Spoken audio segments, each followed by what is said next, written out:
Hello এবারে আমরা আমাদের ভিডিও শুরু করি।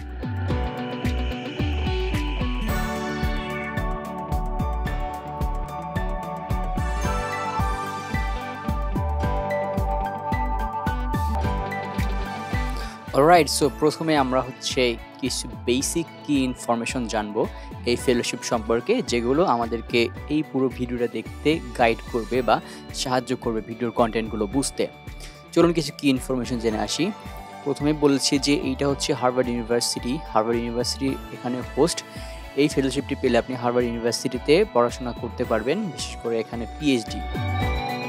হ্যাঁ, এটার লেভেল অফ স্টাডি হচ্ছে পিএইচডি বা পোস্ট ডক্টরাল। আর এখানে যে প্রোগ্রামে আপনারা পিএইচডি কমপ্লিট করতে পারবেন সেটা হচ্ছে ল এবং সোশ্যাল সায়েন্স।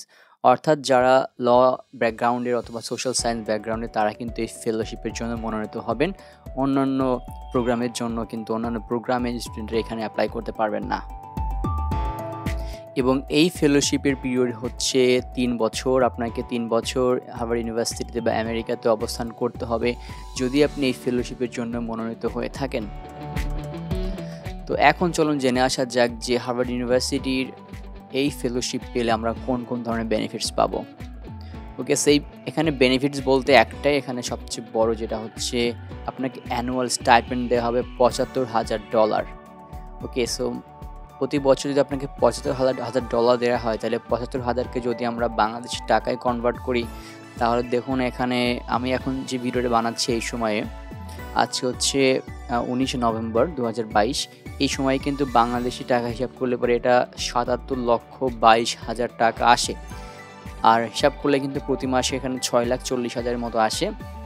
তো যাক, এটা ব্যাপার না, সবচেয়ে বড় কথা হচ্ছে আমাদেরকে প্রতি বছর $৭৫,০০০ দিচ্ছে, যেইটা আমেরিকাতে বসবাস এবং অন্যান্য কাজের ক্ষেত্রে অবশ্যই এনাফ, এবং আমরা ইজিলি চলতে পারবো অ্যাজ এ পিএইচডি ক্যান্ডিডেট হিসাবে। সো এই যে স্টাইপেন্ড, এইটার মধ্যে কোন কোন বিষয় রয়েছে ইনক্লুডেড রয়েছে সেটার মধ্যে আছে research conference, research travel, research assistant, health insurance. এই সকলগুলো বিষয় নিয়ে কিন্তু অ্যানুয়াল স্টাইপেন্ড। এবং আগেই বলেছি যে একটা পিএইচডি ক্যান্ডিডেটের জন্য এই স্টাইপেন্ডটা খুবই এনাফ। এছাড়াও তার যে রিসার্চ কনফারেন্স, রিসার্চ ট্রাভেল, রিসার্চের ক্ষেত্রে যে খরচপাতিগুলো রয়েছে এই সবগুলো কিন্তু স্টাইপেন্ডের অন্তর্ভুক্ত। আপনারা এই ব্যাপারটা একটু ভালো করে বুঝে নেবেন। এখন চলুন দেখে আসা যাক যে হার্ভার্ড ইউনিভার্সিটি ফেলোশিপ পিএইচডি এখানে অ্যাপ্লাই করতে আমাদেরকে কোন কোন ধরনের যোগ্যতা লাগবে বা এলিজিবিলিটি লাগবে। All countries over the world, অর্থাৎ পৃথিবীর যে কোনো দেশের শিক্ষার্থী কিন্তু এখানে অ্যাপ্লাই করতে পারবে এই ফেলোশিপের জন্য। এই ফেলোশিপের জন্য যারা পিএইচডি ক্যান্ডিডেট আছেন অথবা যারা পিএইচডি সম্পন্ন করেছেন তারাও কিন্তু এখানে অ্যাপ্লাই করতে পারবেন। অর্থাৎ যারা পিএইচডি করার জন্য মনস্থির করছেন এবং যাদের অলরেডি পিএইচডি করা হয়ে গেছে কোনো একটা জায়গা থেকে, দেশে বা দেশের বাইরে, তারাও কিন্তু আবার পিএইচডির জন্য ফেলোশিপের জন্য এখানে অ্যাপ্লাই করতে পারবেন। তবে এই বিষয়ে আমাদের এলিজিবিলিটির বিষয়ে কিন্তু আমরা ডকুমেন্টসের পর্যায়ে আরও একটু ভালোভাবে জানার চেষ্টা করবো, কারণ ডকুমেন্টসের মধ্যে এলিজিবিলিটির অনেক কিছু থাকে যেগুলো এলিজিবিলিটির মধ্যে আসলে তারা দেয় না ইনফরমেশনগুলো। সো রিমেম্বার দ্য প্রোগ্রামের কথা কি মনে আছে আপনাদের? এই প্রোগ্রামটা হচ্ছে মূলত ল এবং সোশ্যাল সায়েন্সের জন্য।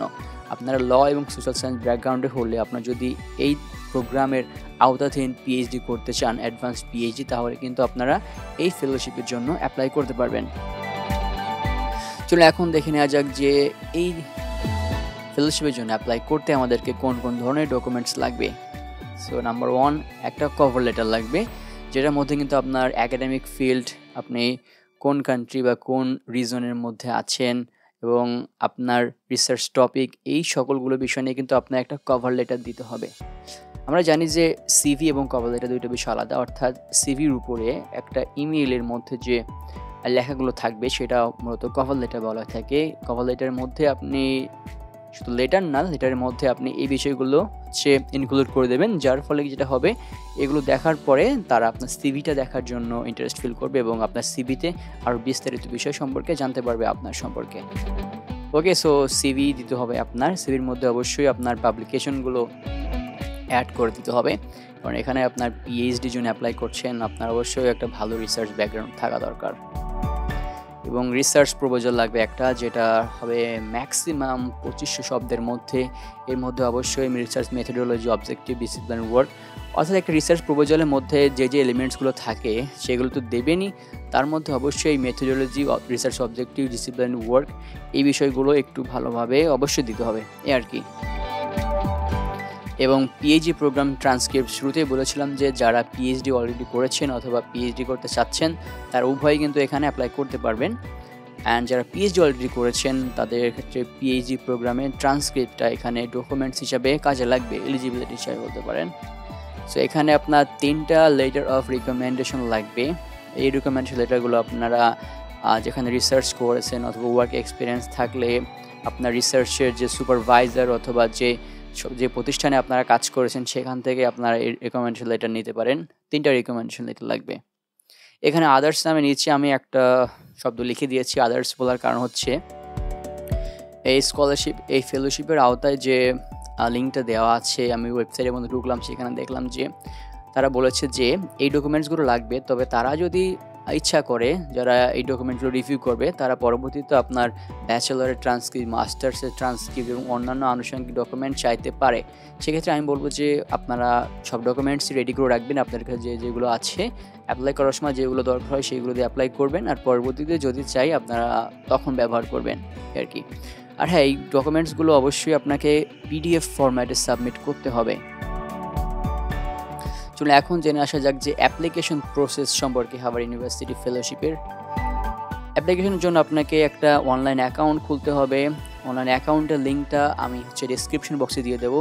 তবে খুবই দুঃখজনক একটা বিষয় হচ্ছে এখন অ্যাপ্লিকেশনটা চলছে না, এই জন্য অ্যাপ্লিকেশনের জন্য যে অ্যাকাউন্টটা খুলতে হবে এই লিঙ্কটা এখন ওপেন নেই। তবে আমি এই লিঙ্কটা আপনাদের ডেসক্রিপশন বক্সে দিয়ে দেবো। যখন অ্যাপ্লিকেশনটা চলবে তখন আপনারা ওই লিঙ্কে ঢুকে একটা অ্যাকাউন্ট তৈরি করবেন। তার মধ্যে আপনার পার্সোনাল ডাটা এবং যে ইনফরমেশন এবং যে ডকুমেন্টসগুলো আছে ওইগুলো ওই লিঙ্কের মধ্যে সাবমিট করবেন। ওকে, সো এই ছিল আজকের video. Thanks for watching this video. And আমি আগে যেটা বলেছিলাম যে এখানে আমি মূলত অ্যাপ্লিকেশন প্রসেসটা ডিটেলসে দেখাতে পারি নাই, এই জন্য আমি ক্ষমা প্রার্থী, কারণ আমার এই ভিডিওটা তখন বানানো উচিত ছিল যখন অ্যাপ্লিকেশনটা চলছিল।